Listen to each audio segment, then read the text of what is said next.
Hello, Dr. Ritchie. This is Team Chester. My name is Brett Swain. Tony Santos. Michael Martin. AJ Quill. And so we're just going to kind of go over a lot of the issues and a lot of the problems and also a lot of the learning experiences we had while going through the CAPSIM assignment. To start off, we're a sensor manufacturing business. And the strategy that we pursued was the differentiation with a focus on life cycle. And so essentially what that meant is that our main focus was on the high-end, traditional, and low-end segments, while we still put some R&D money into keeping up with the performance and also the size segments. So while our focus was up the middle, we didn't completely abandon our products that were a little bit more niche. And so now we're just going to talk a little bit about our performance over the 8 years. Yeah, so I think we started off pretty well.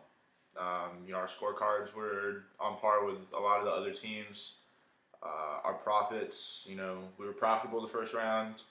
We sold a lot of stock. Stock price went up $3.50 roughly the first year. And I think something that we probably could have improved on maybe would have been what Tony wanted to do, spend a little bit more in the marketing department, get the accessibility up, and maybe the automation. Yeah.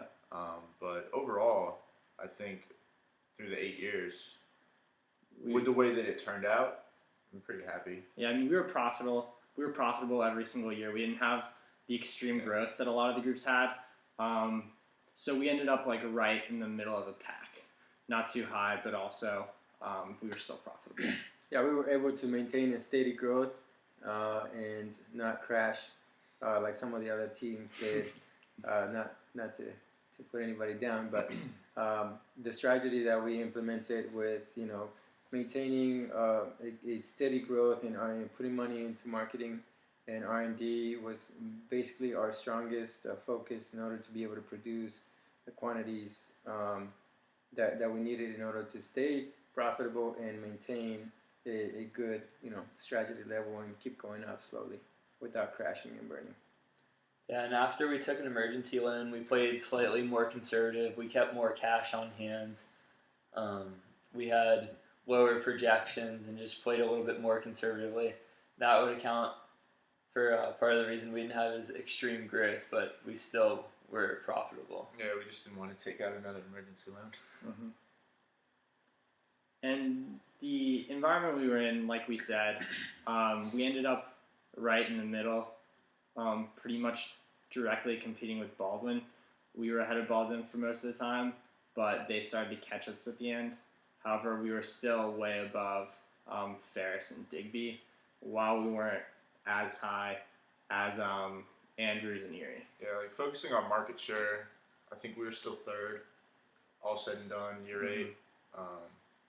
Baldwin definitely creeped up on us, and Erie just shot out of a cannon the last 3 years. Yeah.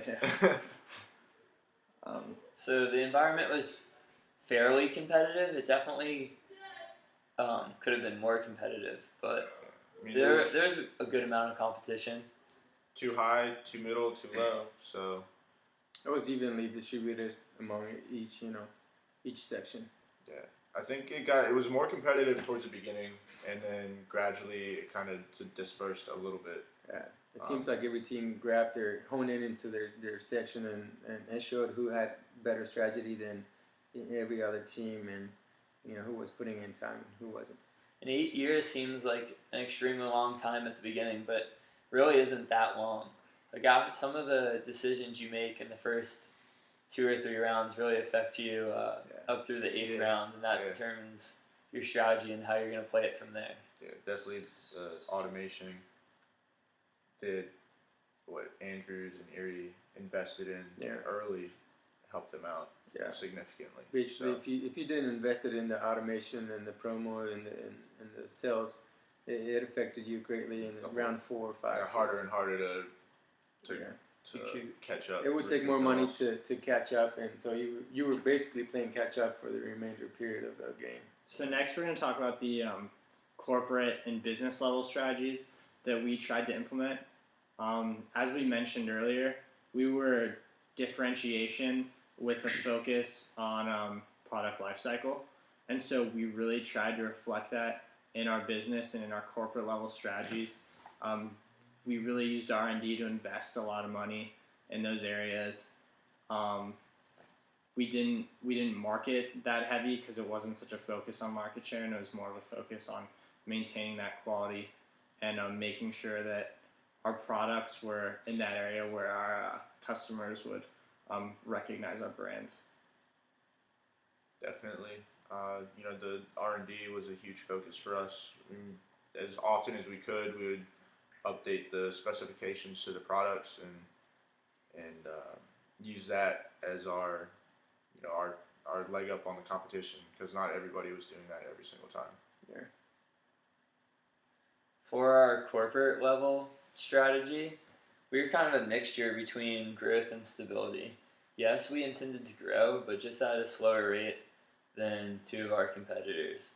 And especially after we took out the emergency loan, we played more of a stability game and focused on our profits and made sure we had cash on hand instead of feeding all the money back into the growth of the company.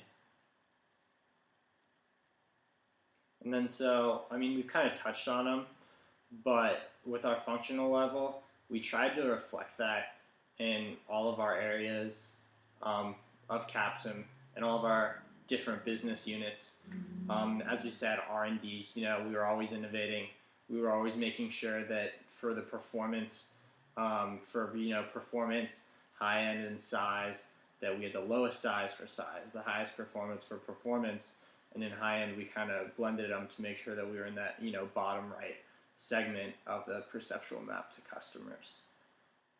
And then these guys can talk about the other areas of our. In terms of the marketing, we really wanted to make sure that our accessibility was at a level where we would be able to still communicate to our customers that we were out there in the market, but we didn't pile on the dollars there, since we weren't too focused on market share. And then with some of the sales forecasts, once again, we're a little bit more conservative with those towards after we took out the emergency loan, because we got left with a bunch of overstocked inventory and had huge carrying costs, which really kind of impacted us in a negative light. For finance, we issued the maximum amount of stock we could the first year. We tried to build up our reserves of equity for when we needed to use the cash. And then after the emergency loan, a little bit later, we took out $50 million in debt.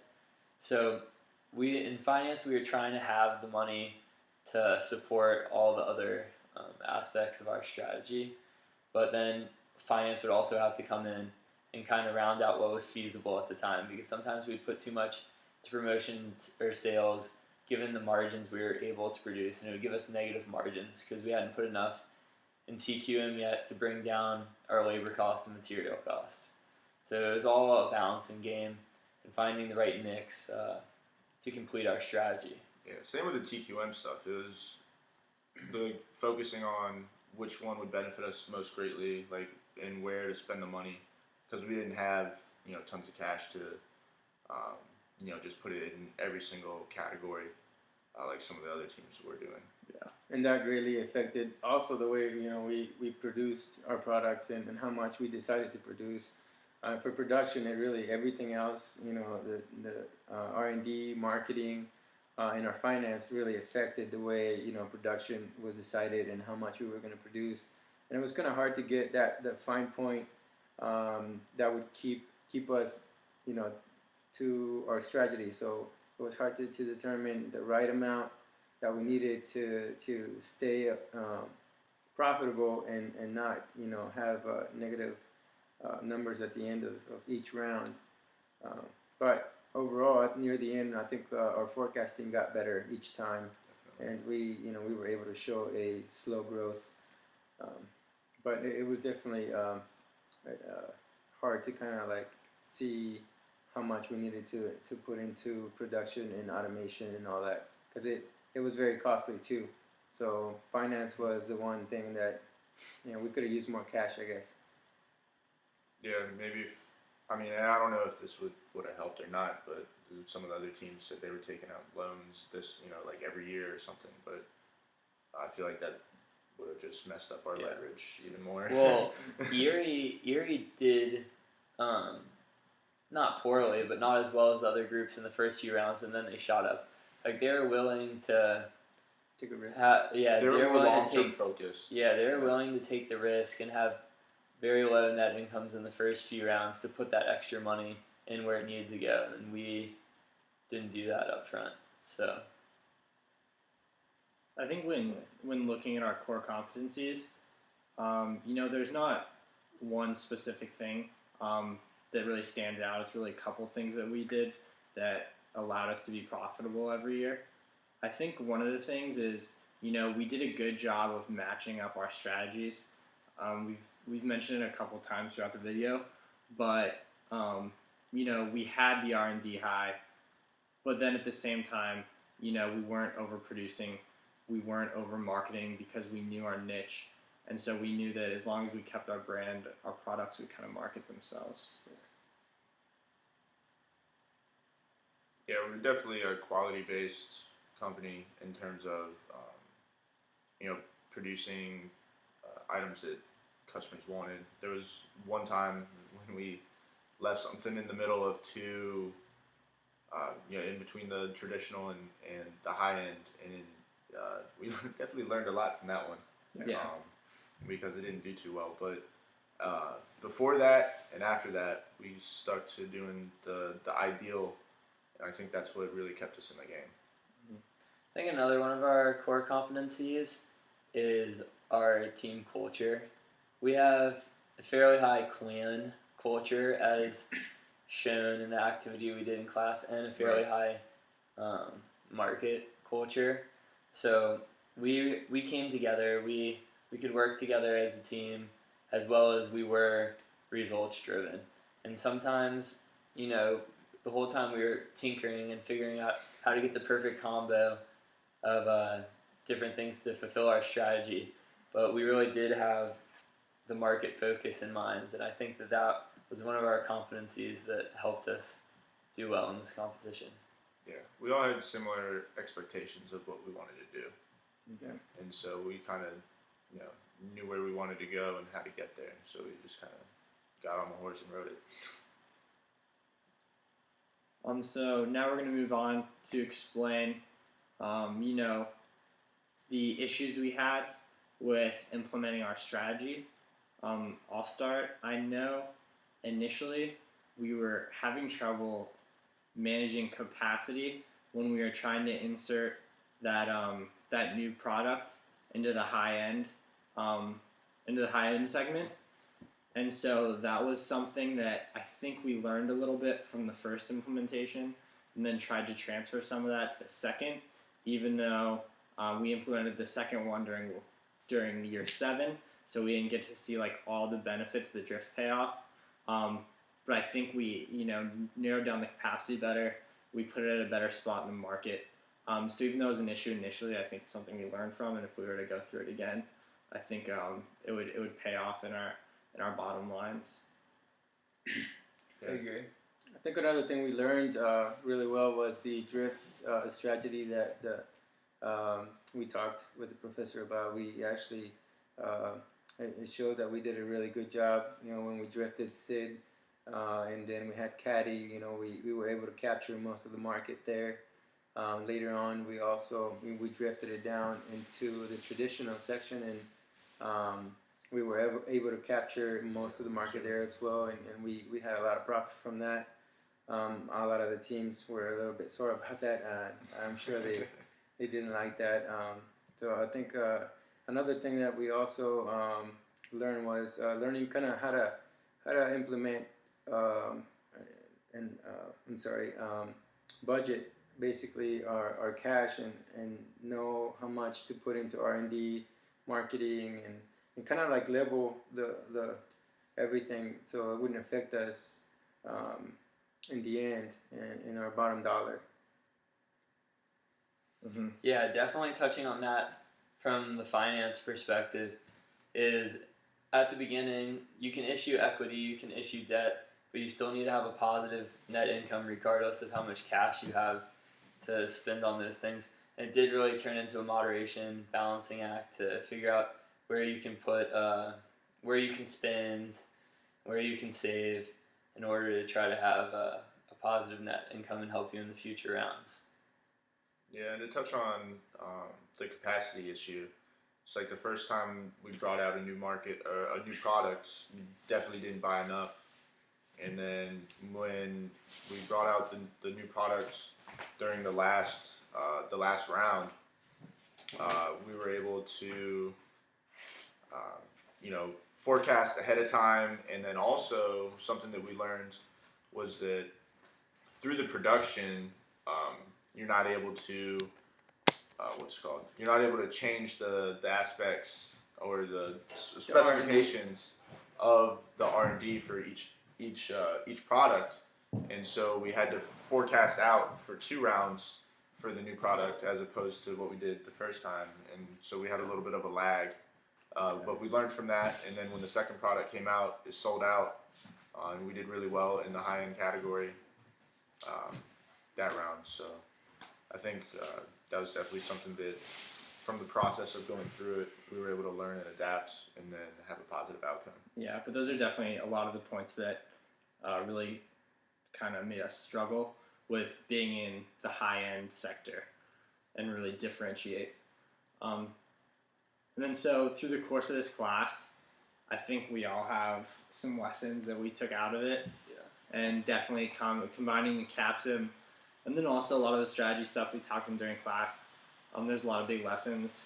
I mean, I know for me, one of the ones that really resonated was just how your corporate level, business level, and functional level strategies all have to have a really in-depth communication.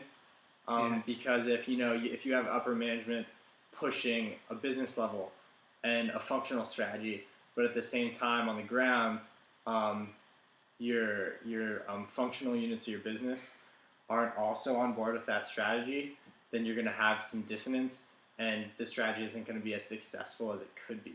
So I think with us, it was just picking a strategy initially, and then making sure we were supporting that with our functional level strategy. Definitely.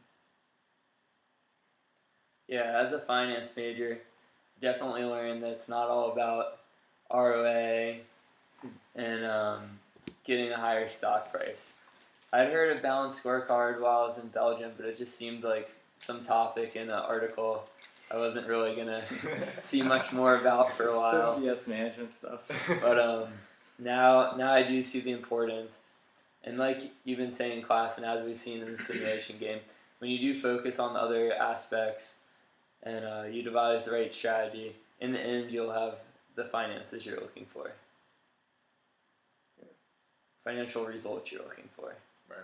I guess the thing that I got the most from the CAPSIM and just running the whole simulation, I was able to really hone in onto like how each department is very important, and how even though they're very different, they are very connected to each other, and how if you do something here, it's going to trickle down and affect every single department. And so being able to find that middle ground that you're going to be able to move the company forward, and still have some growth, even though you might not have tremendous growth like Andrew and Erie did, but we were still steady and growing. I think that's the biggest thing that I got from the CAPSIM, and being able to see all the little things that go into it that affect the the strategy and that you're using, and the way you decide and make decisions for the CAPSIM. Yeah, I think also like meeting customer expectations, and while we were bringing out the new products for the high-end market, age was a very important factor there, and so I think before we brought out the new one, they were all pretty old, and we were the first to the high-end market with the new products, and it got gobbled up. Yeah. And I think that at that point, that was something that we did well, and on the other end, when we left Sid in between the traditional and in between the high end, it wasn't meeting either customer expectations, and I think we only sold like 300 units or 300,000 units that round, and so definitely the if you build it, they will come type of thing doesn't work anymore because the environment's just too competitive, and they can find what they want somewhere else. Yeah, definitely. And then the last thing, the fifth thing that I think we've all talked about and that we really learned was just how important the environment is, and based on how, like you kind of touched on, a lot of the external environment stuff was fixed. So we didn't have to worry about natural disasters or any of those, preparing for any of those freak incidents that might pop up. However, we would have had the most cash to pull ourselves back up if there was a natural disaster. Yes, we would have. Yeah, so even though we weren't supposed to, we had that situation covered. But we definitely did really look at our competitors and look what they were doing, and just as it was an advantage for us when we threw a crinkle in everybody else's strategy and implemented a new product in year 3, we also saw it come for full circle when they implemented a product on us. Yeah, and we didn't see it coming. And we didn't see it coming, and we weren't exactly prepared for it. So that was a big thing, and I think that's something that's very transferable into the real business world. Definitely. But I think that about does it for our presentation. And you guys have any lasting thoughts? Thanks for the awesome Yeah. class. Thanks for letting us do the CAPSIM simulation. It's a lot better than just reading it out of a textbook or reading it in case studies. Definitely so. better than a case study. I think this is the only way to really absorb the knowledge, the Yeah. information, to really appreciate it.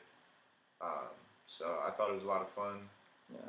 Great class. Yep. Yeah. Yeah. It Sorry. was- Thanks Sorry. for working with us on everything. Yeah. Sorry that it took my last semester in college to finally have you for a class. Like, The feeling's mutual. yeah. Yeah, I think the hands-on kind of experience, it's for me, it's I get the most out of that than reading a book. Definitely. So I really enjoy this class a lot.